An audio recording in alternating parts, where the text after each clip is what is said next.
Welcome again. आज हम बात करने वाले हैं व्यंजन संधि के बारे में, जो आपको रीट में और बाकी सभी जो आपके टीचिंग एग्ज़ाम्स होते हैं उनमें बहुत ही लाभदायक सिद्ध होने वाली है। तो चलिए शुरू करते हैं। सबसे पहले बात करें व्यंजन संधि कहते किसे हैं। तो दोस्तों, व्यंजन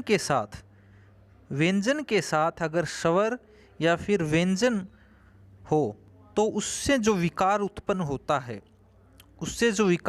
होता है उसे व्यंजन संधि कहते हैं। परिभाषा आप स्क्रीन के ऊपर देख पा रहे होंगे। इसके कुछ नियम पढ़ेंगे जिनके थ्रू हम जो व्यंजन संधि है उसको पढ़ेंगे। सबसे पहले जो नियम फर्स्ट है उसकी बात करते हैं। जो पहला नियम है वो ये है, परि उपसर्ग के बाद में, नियम नंबर 1, परि उपसर्ग के बाद में अगर क्री धातु आ जाए, क्री के अंदर आते हैं कार, कृत, कृति, करण, कारक, कर्म, ये सारे शब्द अगर आ जाते हैं तो मूर्धन्य से जो होता है उसका आदेश हो जाता है। ये आप देख पा रहे होंगे, ये है मूर्धन्य से, इसका आदेश हो जाते हैं। अब इसके कुछ एग्जाम्पल देखते हैं।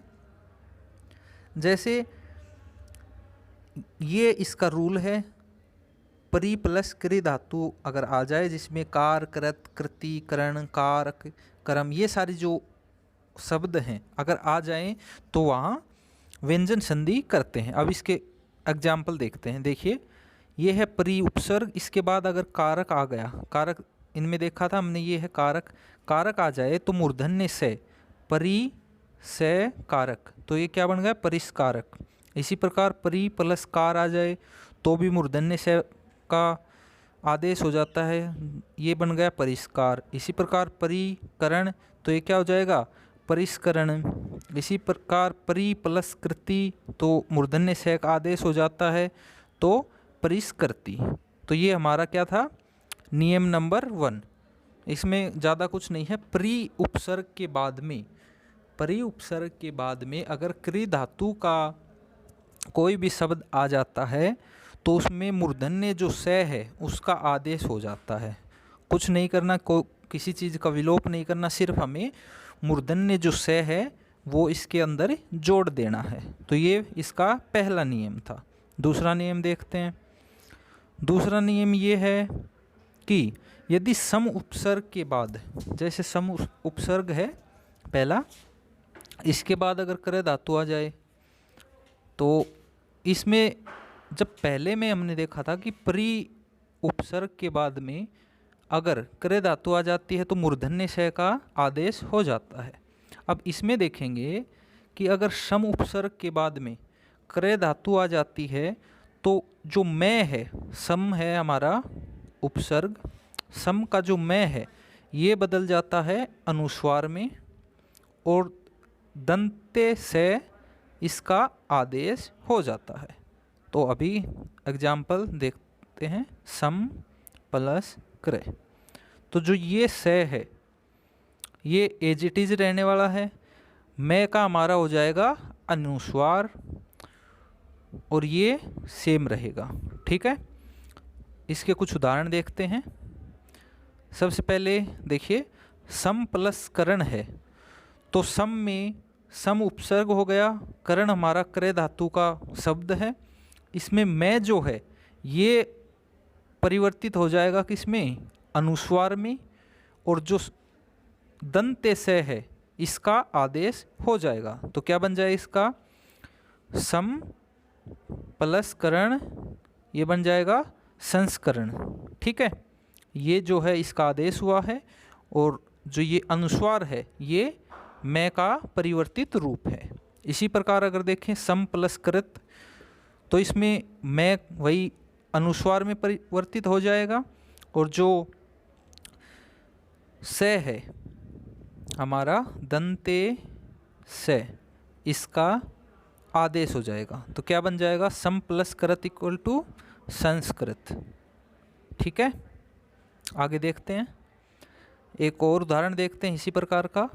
जैसे है सम प्लस कृति, इसमें भी वही होगा, मैं अनुस्वार में परिवर्तित हो जाएगा और जो दंते से है ये आदेश हो जाएगा इसका। तो क्या बन जाएगा, संस्कृति। संस्कृति। उम्मीद है समझ में आ गया होगा आप लोगों को। चलिए अगला रूल देखते हैं। अभी तक हमने 2 रूल पढ़ लिए हैं। पहले में था पर्याय उपसर्ग के बाद में अगर क्रय धातु आ जाती है तो, दूसरे में था सम उपसर्ग के बाद में अगर क्रय धातु आ जाती है तो किस प्रकार से संधि होगी। अब तीसरा नियम देखते हैं।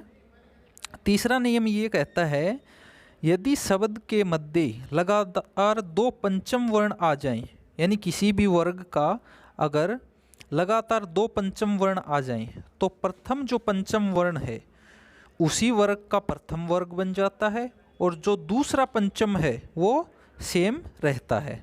उदाहरण के द्वारा इसको भी समझते हैं। देखिए, जैसे ये है हमारा दिग्नाग, ठीक है, तो इसमें डे है और न है, ये दोनों किसी न किसी वर्ग के पंचम वर्ण हैं।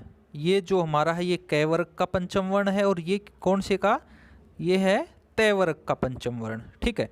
तो जो दूसरा है, दूसरा पंचम वर्ण कौन सा है, न, ये तो हमारा सेम रहने वाला है, ठीक है। और जो पहला पंचम वर्ण है ये इसी वर्ग का प्रथम वर्ण बन जाता है। तो जो डे है, डे हमारा कौन से वर्ग का पंचम वर्ण है, ये है कै वर्ग का, कै वर्ग का है। तो कै वर्ग का जो प्रथम ये है, ये हो जाएगा इसका, ठीक है। तो हम बात कर रहे थे जो डे है, जो हमारा डे है ये परिवर्तित हो जाएगा इसी वर्ग के प्रथम अक्षर में।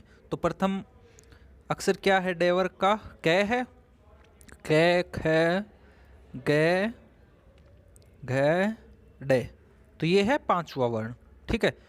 ये परिवर्तित हो जाएगा इसी वर्ग के प्रथम अक्षर में। तो प्रथम अक्षर है हमारा कै, तो क्या बन जाएगा, दिक प्लस नाक बन गया दिग्नाग, ठीक है। इसी प्रकार दूसरा उदाहरण देखते हैं। यह है सठ प्लस मास, टे और मैं दोनों पंचम वर्ण हैं, तो जो दूसरा पंचम वर्ण है ये सेम रहने वाला है, ठीक है। और जो पहला पंचम वर्ण है ये है ये हमारा नया आएगा, यहाँ पे थोड़ा मिस्टेक है, सण मास, ठीक है। तो ये भी 5वां है, तो मैं तो एज इट इज है, ऐसा कि ऐसा रहेगा। और जो नए है ये कौन से वर्ग का पंचम वर्ण है, टे वर्ग का, तो टे ठे डे ढे न, ठीक है। तो इसका प्रथम वर्ग क्या अक्षर क्या हो जाएगा, टे, ठीक है। तो ये परिवर्तित हो जाएगा टे में, तो इसका संधि विच्छेद हो जाएगा सठ प्लस मास, तो ये बन जाएगा सण मास, ठीक है। एक और उदाहरण देखते हैं। जैसे अगला उदाहरण है अपना सन्मति, ठीक है। इसमें न और मैं दोनों पंचम वर्ण हैं। न है तय वर्ग का पंचम वर्ण और मैं है पै वर्ग का पंचम वर्ण। तो जो दूसरा पंचम वर्ण है ये तो सेम रहने वाला है, और जो न है ये अपने ही वर्ग के प्रथम अक्षर में बदल जाएगा। तो इस वर्ग का प्रथम अक्षर क्या है, तय है, तो क्या बन जाएगा इसका, सत प्लस मति, सन्मति का संधि विच्छेद सत प्लस मति। ये था हमारा तीसरा नियम, ठीक है। अगला नियम देखते हैं। व्यंजन संधि के अंदर सिर्फ नियम हैं और नियमों के आधार पर ही हम संधि विच्छेद और संधि करते हैं। अगला नियम देख लेते हैं। अगला है अपना, यदि शब्द के मध्य लगातार एक ही वर्ग के तृतीय व चतुर्थ वर्ण आ जाएं तो जो हमारा तृतीय वर्ण है उसी वर्ग का प्रथम वर्ण बन जाता है, तथा जो हमारा चौथा वर्ण है वो है में परिवर्तित हो जाता है। ये जो चौथा वर्ण है ये फिक्स रहेगा, ये सिर्फ है में ही परिवर्तित होगा। और जो तीसरा वर्ण है वो अपने ही वर्ग के प्रथम वर्ण में परिवर्तित हो जाता है। उदाहरण के द्वारा समझते हैं। पहला जो एग्जाम्पल यहाँ है ये देखिए, अच प्लस हल है, ठीक है। अब इसकी हमें संधि करनी है। तो देखिए, अगर इससे पहले अगर मैं संधि विच्छेद करके बताऊं आपको, तो जो अच्छल है इसमें जय, च वर्ग का तीसरा, और जो झ है च, छ, ज, झ, ये ऐसे होता है। जय हमारा तीसरा अक्षर है और झ जो है ये चौथा अक्षर है। लगातार आ गए तीसरा और चौथा। तो चौथा जो अक्षर है ये तो है में परिवर्तित हो जाता है, फिक्स है हमारा। और जो तीसरा है ये परिवर्तित हो जाता है प्रथम अक्षर में अपने ही वर्ग के। तो जो जय है ये किस में हो जाएगा, च में। ठीक है, तो इसका क्या हो जाएगा, ऐसे कि ऐसे जय परिवर्तित हो गया च में, तो अच प्लस हल, अच प्लस हल का संधि हो जाएगा अच झल, अज झल। ठीक है, इसी प्रकार अगर देखें अगला, देखें एग्जाम्पल दुराद दूते, दुराद दूते। तो इसमें द और ध ये दोनों ही एक ही वर्ग के तृतीय व चतुर्थ वर्ण हैं। तो जो ध है ये किस में परिवर्तित हो जाता है में। ठीक है, और जो द है ये तीसरा वर्ण है, ये अपने ही वर्ग के प्रथम वर्ण में परिवर्तित हो जाता है। तो ये कौन से वर्ग के हैं, तय वर्ग के। तो प्रथम वर्ण क्या हो जाएगा, तय। तो क्या आ जाएगा, दुरात प्लस हुते, क्योंकि ध जो है ये हमारा निश्चित है, ये है में परिवर्तित हो जाएगा। तो दुरात प्लस हुते इसका संधि विच्छेद हो जाएगा। इसी प्रकार उद्धार हो गया, उद्धरण हो गया, इन सब का भी संधि विच्छेद हम कर सकते हैं। आगे देखते हैं अगला जो नियम है वो भी इसी प्रकार का है। अगला नियम कहता है यदि मैं के बाद स्पर्श व्यंजन आ जाए, स्पर्श व्यंजन होते हैं कै से लेके मैं तक के। ठीक है, कै से लेकर मैं तक के सभी आते हैं स्पर्श व्यंजन में।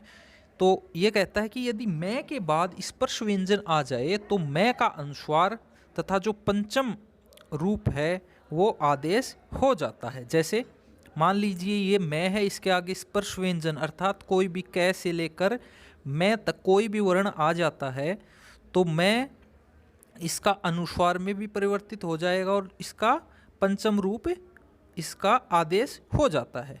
उदाहरण के द्वारा समझने की कोशिश करेंगे। देखिए, बात करें संकल्प की। ठीक है, तो सबसे पहले देखते हैं सम प्लस कल्प।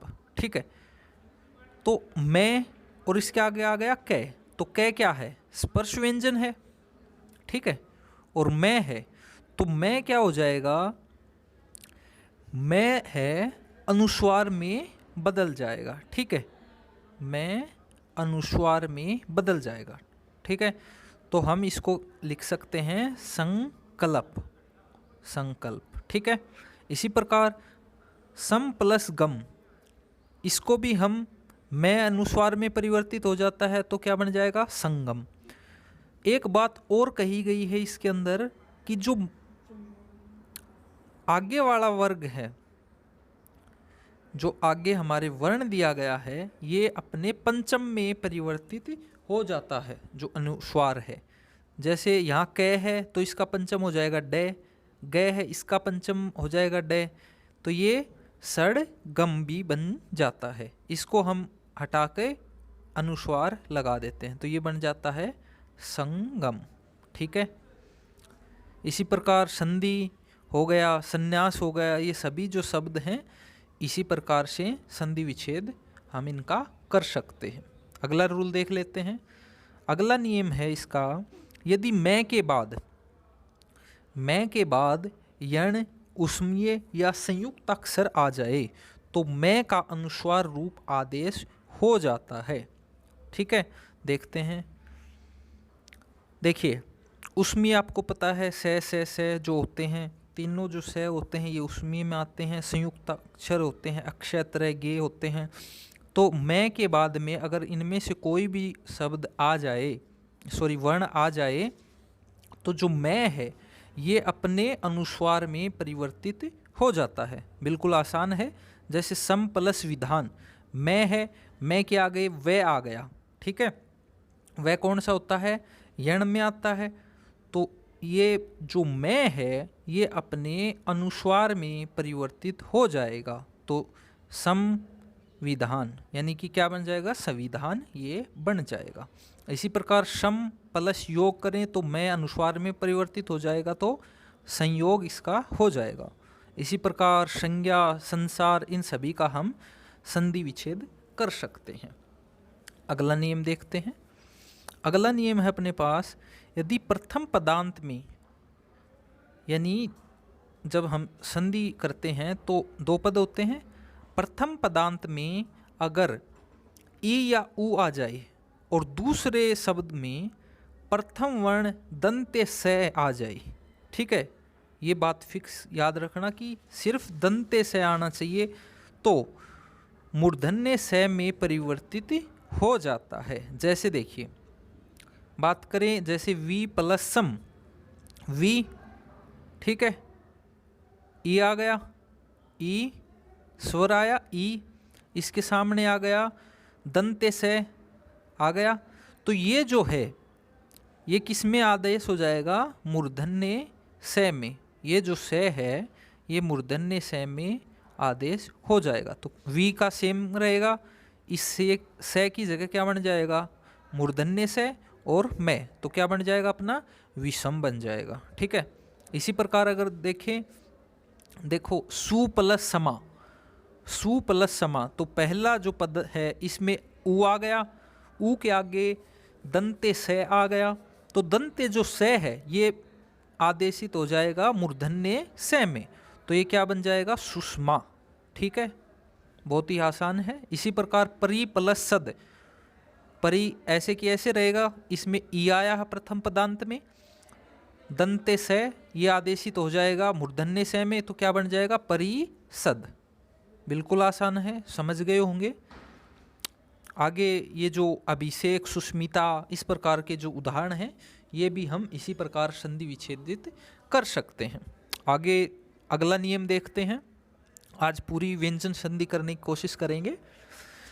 नियम नंबर 8 कहता है कि अगर ई या ऊ के आगे प्रथम पदांत में ई या ऊ हो और जो द्वितीय पदांत है उसमें अपना सथ आ जाए, फिक्स है ये वर्ड, सथ आ जाए, सथ, तो ये परिवर्तित हो जाता है सठ में, ठीक है। ई या ऊ के बाद अगर सठ आ जाए तो ये परिवर्तित हो जाएगा सठ में। देखते हैं, जैसे युधि प्लस स्थिर, यहाँ आ गया ई आया, दूसरे पदांत में आ गया स्थ, तो ये जो है स्थ में परिवर्तित हो जाएगा, ठीक है, तो ये बन जाएगा युधिष्ठर, ठीक है। इसी प्रकार प्रतिष्ठ में प्रति प्लस स्थ करते हैं तो ये जो स्थ है ये परिवर्तित हो जाएगा षठ में, ठीक है, तो ये क्या बन जाएगा, प्रतिष्ठ, ठीक है दोस्तों। आगे देखते हैं अनुष्ठान, इसमें भी वही सेम करेंगे, अनु प्लस स्थान, इसमें जो स्थ है ये सठ में परिवर्तित हो जाएगा, तो क्या हो जाएगा, अनु सेम रहेगा, इसकी जगह सठ और आन, तो ये बन जाएगा अनुष्ठान। बिल्कुल आसान है। पहले पदांत में अगर ई या ऊ हो, उसके बाद में अगर स्थ आ जाए तो ये स्थ सठ में परिवर्तित हो जाता है, ज़्यादा कुछ नहीं है, बिल्कुल आसान है। अगला नियम देखते हैं। अगला नियम कहता है यदि एहन के बाद रे आ जाए तो अहो आदेश हो जाता है, या फिर एहन के बाद रे वर्ण नहीं आता है। अगर ये नहीं आता है, ठीक है, अगर एहन के बाद रे आ जाए, बहुत ही सिंपल है, एहन के बाद अगर रे आ जाए तो अहो बन जाएगा, ठीक है। एहन के बाद में अगर रे नहीं आए तो अहर बन जाएगा। इतनी सी बात ध्यान में रखनी है और ज़्यादा कुछ नहीं है, ठीक है। अब देखते हैं कुछ एग्जाम्पल। एहन प्लस रात्र, रे आ गया तो ये किस में, अहो में कन्वर्ट हो जाएगा। जो एहन है ये बन जाएगा अहो, सीधा अहो रखो और शेम रात्र, तो ये बन गया अहो रात्र, ठीक है। दूसरा एहन प्लस सुख, तो यहाँ रे नहीं आया तो अगर रे नहीं आए तो ये किस में परिवर्तित हो जाएगा, अहर में। ठीक है, तो ये बन गया अहर प्लस सुख। तो रे अगर ऊपर लगाना चाहें तो हम ऊपर भी लगा सकते हैं, तो ये बन जाएगा अहर सुख। इसी प्रकार अहन प्लस मुख में, तो यहाँ भी रे नहीं है तो ये परिवर्तित हो जाएगा किस में, अहर में, अहर मुख। तो इसमें भी रे ऊपर लगा देते हैं, अहर मुख। तो ये कुछ एग्जाम्पल थे इसके, ज़्यादा कुछ नहीं है, बड़ा ही आसान है। अगला नियम देखेंगे। नियम नंबर 10 अपना ये कहता है, अगर शवर आए, ठीक है, पहले पदांत में अगर शवर आए, दूसरे पदांत में प्रथम वर्ण 6 वर्ण आए तो च आदेश हो जाता है। ठीक है, इसके कुछ एग्जाम्पल देखते हैं, ये तब समझ में आएगा। जैसे है अपना तरु प्लस छाया, पहले ऊ आ गया, सवर हो गया, ऊ आ गया और आगे आ गया अपना 6, तो ये 6 किस में परिवर्तित हो जाएगा, सॉरी किसका आदेश हो जाएगा, च का आदेश हो जाएगा, तो बन जाएगा अपना तरु छाया। इसी प्रकार छात्र छाया, तो इसमें ए आ गया, ए सवर है, ए सवर के बाद में अपना 6 आया, तो 6 आ गया, तो ये जो च है अपना इसका आदेश हो जाएगा, तो ये बन जाएगा छात्र छाया। इसी प्रकार अनुच्छेद हो गया, मरुच्छाया, प्रतिछाया, प्रतिच्छेद, ये सब इसी के उदाहरण हैं, आप इसको देख के कर सकते हैं। अगला जो नियम है वो देखते हैं। अगला नियम अपना कहता है, यदि प्रथम पदांत में तय या दय आ जाए तथा दूसरे शब्द में जो दूसरा पदांत है उसमें प्रथम वर्ण में पहला ही अगर वर्ण स आ जाए तो जो तय और दय हैं ये च में परिवर्तित हो जाएंगे और जो स है ये छ में परिवर्तित हो जाएगा। यानी बात ये है कि अगर पहले पदांत में तय या दय हैं और उसके बाद में स आ जाए तो पहले जो तय और दय हैं ये बन जाएंगे च और जो स है ये बन जाएगा छ।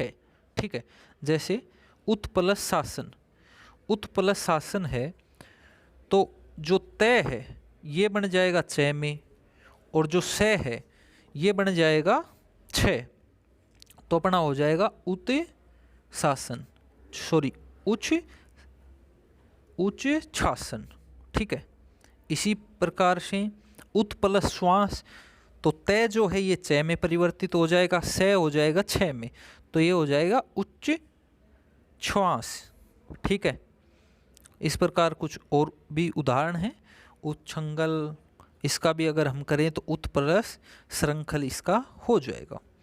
अगला नियम देखते हैं। अगला नियम है बिल्कुल आसान है, सीधा स्टेटमेंट दिया गया है, री के बाद में रे से हो तो ये न में परिवर्तित हो जाता है। ठीक है, री रे से इन सब के बाद में अगर न आए तो ये किस में परिवर्तित हो जाएगा, न में परिवर्तित हो जाएगा। जैसे क्रिस प्लस ने से आ गया तो ये जो से है ये अपना किस में हो जाएगा परिवर्तित, न में, तो ये बन जाएगा कृष्ण। इसी प्रकार री प्लस न तो ये बन जाएगा ऋण। त्रिश प्लस ना तो ये जो न है ये परिवर्तित हो जाएगा न में, तो ये बन जाएगा तृष्णा। इसी प्रकार प्र प्लस मान प्रणाम हो जाएगा, प्री प्लस मान परिणाम हो जाएगा। तो ये कुछ इसके उदाहरण हैं। अगला नियम देख लेते हैं।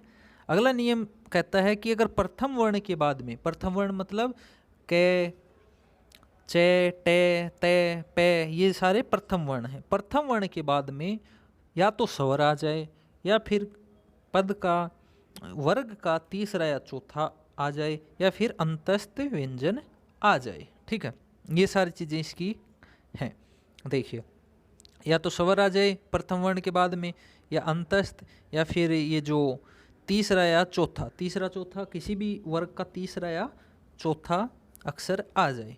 तो जो प्रथम पदांत है, जो प्रथम पदांत है उसका अंतिम वर्ण उसी वर्ग का तृतीय वर्ण बन जाता है। एक बार उदाहरण देखते हैं। जैसे जगद प्लस ई से, तो ये पहला है, इसके बाद में आ गया स्वर, तो ये जो है तय, ये अपने ही तृतीय वर्ग, अपने ही तृतीय वर्ण में जैसे द में परिवर्तित हो गया, तो जगद प्लस ईस तो क्या बन जाएगा, जगदीश।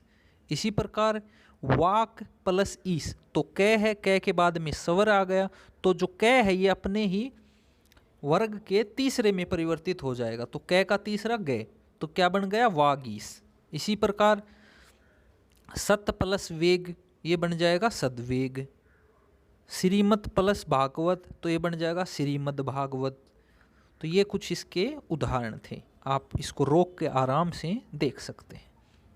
आगे नियम की बात करते हैं। आगे नियम ये है, अगर तय या दे के बाद में, तय या दे पहले उसमें हो, उसके बाद में चे, जे, टे, डे, ले, ये सारे शब्द आ जाएं, तो ये किस में परिवर्तित हो जाते हैं, ये हो जाते हैं तय और दे में, सभी तय और दे में परिवर्तित हो जाएंगे। कुछ नहीं करना, तय या दे के बाद में अगर ये सारी चीज़ आ जाएं तो ये अपने आप तय और दे में ही परिवर्तित हो जाते हैं। जैसे ये है अपना उदाहरण, सत प्लस चित्त प्लस आनंद, ठीक है। तो जो तय है इसके बाद में चय आ गया, तो ये किस में परिवर्तित हो जाएगा, ये जो तय है ये किस में परिवर्तित हो जाएगा, चय में। तो सच्चित प्लस आनंद, जो तय है दोबारा तय आ गया, इसके बाद में ये आ गया, ठीक है। तो दोबारा जो तय है ये किस में परिवर्तित हो गया, दे में। तो ऐसे अपना बन गया सच्चिदानंद। इसमें देखते हैं सत प्लस चित, तो तय है वो दे में परिवर्तित हो गया, ठीक है, और जो चित है वो यूं का यूं रहेगा, तो सच सद चित हो गया, ठीक है। ये यहाँ पे सद प्लस चित, इसको अपन परिवर्तित करेंगे, ये हो जाएगा, ठीक है। इसी प्रकार सद प्लस जन, ठीक है, और सत प्लस जन, ये हो गया। तो अगर इसको करते हैं तो जो जन है वो तो यूं का यूं रहने वाला है, और जो तय है वो जय आया है क्योंकि आगे, तो ये इसमें जय में परिवर्तित हो जाएगा, तो ये बन जाएगा सज जन, ठीक है। इसी प्रकार उत प्लस चारण, तो ये आगे चारण है, यूं का यूं रहेगा, चय आया है, तो जो तय है ये किस में परिवर्तित हो जाएगा, चय में, तो ये हो जाएगा उच्चारण। इसी प्रकार उड्डयन, उल्लेख, इन सब का भी अपन संधि विच्छेद कर सकते हैं, ठीक है। तो ये सारी चीज़ें संधि के जो 14 नियम थे, ये सारे व्यंजन संधि के ही नियम थे। 14 नियम थे कुल करके, 14 नियम अपने संधि विच्छेद व्यंजन संधि के अंदर। इसके बाद में अपन पढ़ेंगे विसर्ग संधि, और इससे पहले भी हम जो स्वर संधि है वो कर चुके हैं, उसका लिंक आपको मिल जाएगा प्लेलिस्ट में ही। तो अगली वीडियो में बात करेंगे आगे, यहाँ ख़त्म करते हैं।